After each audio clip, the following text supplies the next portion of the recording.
Comment mesurer un angle? Avant de regarder un exemple, examinons l'outil de mesure que l'on va utiliser, le rapporteur. Repère d'abord le centre du rapporteur. C'est le point qu'il faudra placer sur le sommet de l'angle à mesurer. Observe ensuite la partie en demi-cercle. Elle est graduée de 0 à 180 degrés. À l'extérieur, la graduation 0 est à gauche et la graduation 180 est à droite.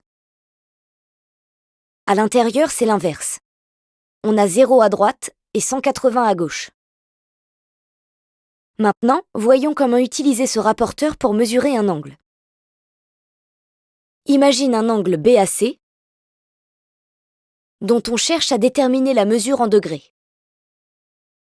Pour cela, on place le centre du rapporteur sur le sommet de l'angle. Ici, le point A.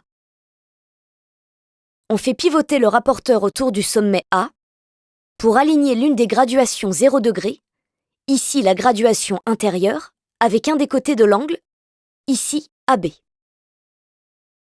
Il ne reste plus qu'à regarder par quelle graduation passe l'autre côté de l'angle, ici AC. Attention à bien lire cette valeur sur le système de graduation qui correspond au 0 choisi, ici à l'intérieur. Dans cet exemple, on lit que l'angle BAC mesure 47 degrés.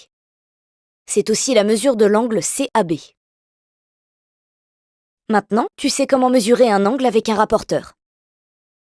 Pour cela, tu places le centre du rapporteur sur le sommet de l'angle, tu fais pivoter le rapporteur de façon à aligner le 0 avec un des côtés de l'angle, et tu lis la mesure de l'angle sur la graduation par laquelle passe le second côté.